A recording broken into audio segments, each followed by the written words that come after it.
तो पिछले जो लेक्चर थे उसमें हम लोगों ने ये जाना कि सिटीजनशिप जो इंडियन कॉन्स्टिट्यूशन के अंतर्गत, ठीक है, इंडियन कॉन्स्टिट्यूशन में आपने देखा आर्टिकल नंबर 5 से लेके और आर्टिकल नंबर 11 तक, ठीक है, चर्चा की गई है सिटीजनशिप की। अब सिटीजनशिप अंडर कॉन्स्टिट्यूशन जो हमारा है, भारतीय संविधान है, इसके अंतर्गत बाद में जो है 1955 में, जैसे कि आप देख रहे हैं 1955 में सिटीजनशिप एक्ट बनाया गया। किसके लिए? Acquisition of Indian citizen. भारतीय संविधान के अंतर्गत किसी को नागरिकता कैसे मिलेगी, नागरिकता कैसे अर्जित की जाएगी, how you will acquire Indian क्या सिटीजनशिप, ठीक है ना, कैसे एक्वायर करेंगे। तो इसके लिए जो है इंडियन सिटीजनशिप के लिए जो है सिटीजनशिप एक्ट 1955 क्या किया गया, बनाया गया, ठीक है। इसमें बताया गया 5 कंडीशन दिया गया। 5 कंडीशन में सेक्शन 3 के अंतर्गत है कि अगर कोई इंडियन है, सॉरी बाय बर्थ यहाँ है, कब से, 26 जनवरी 1955 सॉरी 50 से, यानी 26 जनवरी 1950 या उसके बाद। जैसा कि आप जानते हैं कि 26 जनवरी 1950 को भारतीय कॉन्स्टिट्यूशन, इंडियन कॉन्स्टिट्यूशन को क्या कर दिया गया था, कमेंसमेंट उसकी हो गई थी, ठीक है। तो इसके बाद या इस दिन से जो भी व्यक्ति इंडिया में पैदा हुआ है तो बाय बर्थ सेक्शन 3 के अंतर्गत क्या मिलेगा उसको, भारतीय नागरिकता मिल सकता, मिलेगा ही उसको, ठीक है, ये उसका राइट है। दूसरा क्या है कि but that who got birth before 1 जुलाई 1947, अगर जो व्यक्ति 1 जुलाई 1947 के पहले पैदा हुआ है, क्या हुआ है, 1 जनवरी 1947 के पहले पैदा हुआ है और उसको इंडियन कॉन्स्टिट्यूशन के अंतर्गत सिटीजनशिप चाहिए, तो क्या करना पड़ेगा, before then his parents should be of Indian origin. तो उसके फादर को क्या होना पड़ेगा, मदर या फादर को क्या होना पड़ेगा, इंडियन ओरिजिन का होना पड़ेगा। बात समझ आ रही है? फिर से एक बार मैं आपको डिटेल बताता हूं कि बाय बर्थ का कंडीशन ये है, ये जो 5 कंडीशन दिए गए हैं कि by birth, bye decent, registration, naturalisation और इनकॉर्पोरेशन ऑफ टेरिटरी, ये अंडर सेक्शन 3, 4, 5, 6, 7 बनाए गए हैं। तो सेक्शन 3 जो बाय बर्थ कहता है, बाय बर्थ का कंडीशन ये है कि कोई भी व्यक्ति, ठीक है, कोई व्यक्ति जो 26 जनवरी 1950 को या इसके बाद पैदा हुआ है, जैसा कि आप जानते ही हैं कि 26 जनवरी 1950 को भारत का संविधान लागू हो गया था। तो जब लागू हो गया तो जो भी व्यक्ति यहाँ पैदा हुए थे वो यहाँ के क्या होंगे, नागरिक होंगे। उसके बाद वाले भी यहाँ के नागरिक होंगे। जैसा कि आप यहीं रह रहे हैं, आप भी इसी ओरिजिन में पैदा हुए हैं, तो आपको नागरिकता का सर्टिफिकेट मिल जाएगा, ठीक है।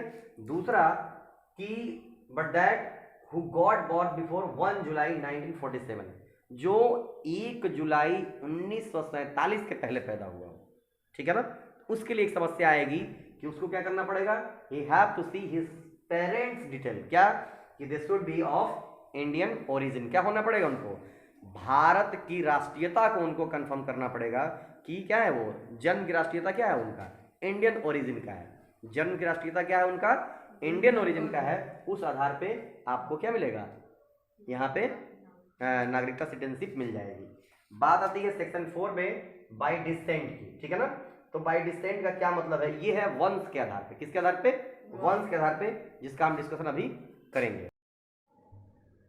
देखिए दूसरा जो पॉइंट था बाय डिसेंट यानी वंश क्रम के आधार पर, जो सिटीजनशिप एक्ट 1955 है, इसमें वंश क्रम के आधार पर किस प्रकार हमको सिटीजनशिप मिलेगी, इसको देखना है आपको अब, ठीक है।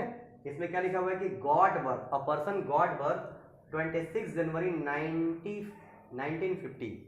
1950 में जन्म हुआ हो या उसके बाद जन्म हुआ, बट बिफोर 10 दिसंबर 1992, लेकिन 1992 10 दिसंबर 1992 के पहले जन्म हो गया हो, कहाँ पे, आउटसाइड इंडिया, इंडिया से बाहर अगर कहीं उसका जन्म हुआ हो, and his father should be citizen of India, यदि उसके फादर क्या होना चाहिए, इंडियन सिटीजन होना चाहिए at the time of birth, यदि उसके पिता क्या हो, इंडियन सिटीजन के हों उसके जन्म के टाइम में, तो उसको वंश क्रम के हिसाब से क्या मिलेगी, आपको नागरिकता मिल सकती है। ये बात दिमाग में गई?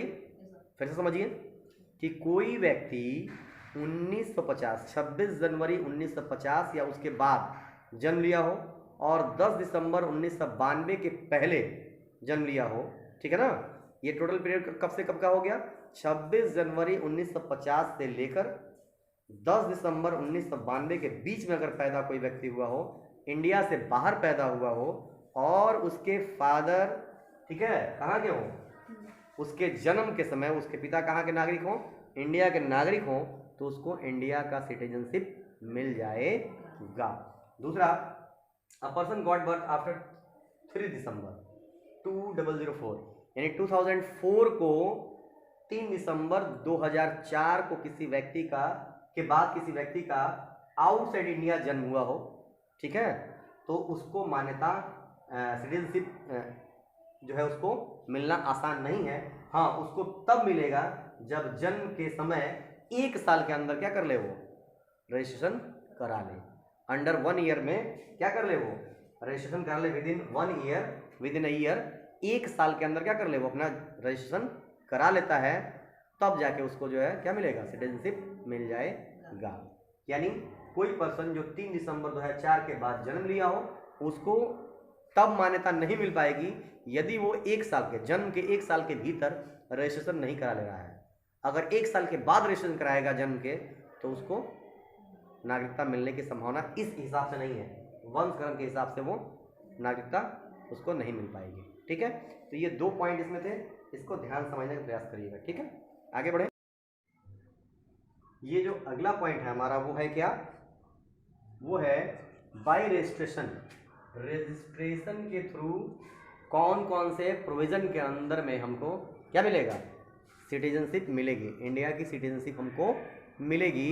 ठीक है, जो प्रोविजंस दिए गए हैं वो क्या है कि after getting application for citizenship central government can register, central government can register, मतलब अगर कोई नागरिक बनना चाहता है और एप्लीकेशन दिया है, तो central government can register under given provisions. क्या करेगी, सेंट्रल गवर्नमेंट किसी प्रोविजन के तहत उसको क्या कर सकती है, सिटीजनशिप दे सकती है। और उसमें एक और कंडीशन क्या है कि not to be illegal migrant. NRI जो होना चाहिए, जो भी अप्रवासी यानी कि एनआरआई जो भारत में नागरिकता लेना चाहते हैं और उन्होंने सेंट्रल गवर्नमेंट को एप्लीकेशन दिया है, ठीक है, तो उनको लीगल एनआरआई होना चाहिए। सबसे पहला कंडीशन तो ये है कि उनको क्या होना चाहिए, NRI should be legal not illegal. ठीक है, अब क्या करना है, 7 year more than 7 year live in India, या तो वो 7 साल भारत में रहा हो या 7 साल से अधिक। भाई अधिक रहेगा तो ऐसे ही हो गया, 7 साल का क्या है, बाउंड्री है कि 7 साल से कम का नहीं होना चाहिए, 7 साल तो होना ही चाहिए। ठीक है, दूसरा कंडीशन है कि अ person of Indian origin residing outside India. ठीक है, वो पर्सन जो इंडियन ओरिजिन का तो हो लेकिन कहीं और रह रहा हो और तब एप्लीकेशन दिया हो, क्या करने के लिए, यहाँ की नागरिकता प्राप्त करने के लिए। क्लियर हो रहा है, कोई दिक्कत? The first condition is that should be lived in India more than 7 और 7 ईयर्स, 7 साल से अधिक या 7 साल इंडिया में रहा होना चाहिए, तो उसको सिटीजनशिप मिल जाएगी। पर्सन ऑफ इंडियन ओरिजिन का हो, बाहर कह रह रहा हो, तब भी उसको नागरिकता मिलेगी। या मैरिड विथ इंडियन सिटीजन, भारतीय नागरिक से अगर शादी करता है और उसके बाद एप्लीकेशन देता है, तो उसको क्या मिल जाएगी, यहाँ की नागरिकता मिल सकती है। The next condition is minor of Indian citizen. अब माइनर से मतलब क्या है मेरा, माइनर बच्चे से है, नवजात शिशु से है। तो नवजात शिशु अगर क्या करता है, किसी इंडियन सिटीजन का हो, तो उसको भी नागरिकता यहाँ मिलेगी एप्लीकेशन के बाद, if that is living outside India, यदि वो भारत में बाहर भी रह रहा है तब भी। फिर क्या है, a person of registered parents of India, अगर कोई पहले से रजिस्टर्ड पेरेंट्स हैं इंडियन सिटीजन के अंडर में, ठीक है ना, भारतीय कॉन्स्टिट्यूशन के अंदर जो सेंट्रल गवर्नमेंट को ये मिला है, तो सेंट्रल गवर्नमेंट के अंदर एप्लीकेशन देके पहले से कोई अगर रजिस्टर्ड है, तो उसके सन भी क्या होंगे, उसके घर के सन कहिए, ठीक है, सन या डॉटर जो होंगे वो भी क्या होंगे, यहाँ के सिटीजनशिप को ले सकते हैं। इस तरह से ये नंबर 3 था बाय रजिस्ट्रेशन। ठीक है, आपने सबसे पहला कौन सा पढ़ा है, by birth, and the second is by decent, and third is by registration. हम लोग बहुत ही विस्तार से पढ़ रहे हैं और व्यवस्था ये है कि आप लोअर क्लास में हैं और अभी से इस चीज़ को जान के, जैसे अभी क्लास 6, 7, 8 में पढ़ रहे हैं और अभी से इस चीज़ को जानते रहेंगे तो बेनिफिट इसका ये मिलेगा कि इन फ्यूचर इन चीज़ों को दोहरा के आप आसानी से काम कर सकते हैं और जो आपका टारगेट है यूपीएससी की तरफ जाना वो आसानी से कंप्लीट हो सकता है। The next is by naturalisation. Naturalisation, ठीक है ना जी। तो इससे कैसे हमको क्या मिलेगा, सिटीजनशिप मिलेगी, इसके बारे में हम पढ़ेंगे, ठीक है ना। तो क्या है, a person of those country were citizen of India were citizen of India can get citizenship by nationalisation, ठीक है ना। मतलब ऐसे देश का नागरिक हो जहां भारत को भी नेचुरलाइजेशन के तहत सिटीजनशिप मिलता हो, ठीक है। समझिए ध्यान से कि उस देश का नागरिक हो जिस देश में भारत को भी प्राकृतिक रूप से क्या मिलता हो, नागरिकता मिलता हो, ऐसे देश का उसको होना चाहिए। ये कंडीशन है।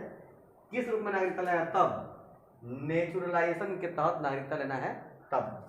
दूसरा है have to leave citizenship of those country. अगर वो भारत की नागरिकता लेता है तो लेने के बाद क्या करना पड़ेगा, हैव टू लीव, छोड़ना पड़ेगा सिटीजनशिप ऑफ दोज कंट्री, जिस कंट्री का वो है उस कंट्री की नागरिकता उसको छोड़नी पड़ेगी। तीसरा क्या है, हैव गुड कैरेक्टर, उसका चरित्र क्या होना चाहिए, अच्छा होना चाहिए। And have good knowledge of language of 8th schedule. 8वीं अनुसूची में जिन भाषाओं को लिखा गया है उन भाषाओं का उसको अच्छे तरह से ज्ञान होना चाहिए। अगर मान लीजिए कि कोई आ गया, किस कंट्री का, पर्शियन कोई आ गया मान लीजिए, ठीक है, तो पर्शियन जो है लैंग्वेज हमारे यहाँ नहीं बोला जाता है, ठीक है। चाहे और भी बहुत कंट्री हैं जहाँ हाँ इंटरनेशनल लैंग्वेज में इंग्लिश अगर है तो आसान हो जाएगा ज़िंदगी, लेकिन अगर केवल एक स्पेशल कंट्री के लैंग्वेज को आपको पता हो और आप आके रहें और आप यहाँ के लैंग्वेज को जाने ही ना, तो आप सर्वाइव नहीं कर पाएंगे, वो दिक्कतें पैदा हो जाएंगी। इसलिए ऐसा कंडीशन लगाया गया है।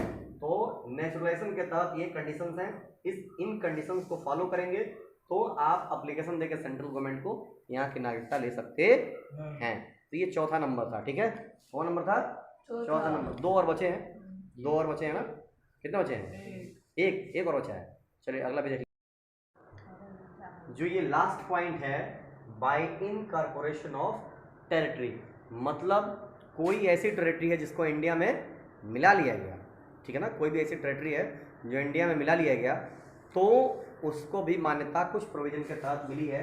जैसे आप पौंडीचेरी की बात करें तो ये सिटीजनशिप पौंडीचेरी ऑर्डर 1962 के तहत जो है, ये आपको पता होगा, पौंडीचेरी फ्रेंच के द्वारा जो है, जो फ्रेंच लोग रहते थे 1954 में ही इंडिया को दिया गया। बट द गवर्नमेंट जो था उसकी जो चलाई जा रही थी वो अंडर इंडियन कॉन्स्टिट्यूशन के अंतर्गत एज अ यूटी या एज अ स्टेट वो वर्क वहाँ पे नहीं हो रहा था, ठीक है ना। मतलब पौंडीचेरी 1954 में भले ही फ्रांस ने इंडिया को सुपुर्द किया, लेकिन वहाँ जो है पौंडीचेरी एज ए स्टेट ना ही एज अ यूटी वर्क कर रहा था। ये जब 1962 में क्या होता है, अमेंडमेंट होता है, तो अमेंडमेंट के तहत जो है इसको यूटी बनाया जाता है और तब वही सिटीजनशिप ऑर्डर भी आता है 1962 का, और पौंडीचेरी को भी यहाँ के जो लोग हैं उनको सिटीजनशिप मिलती है।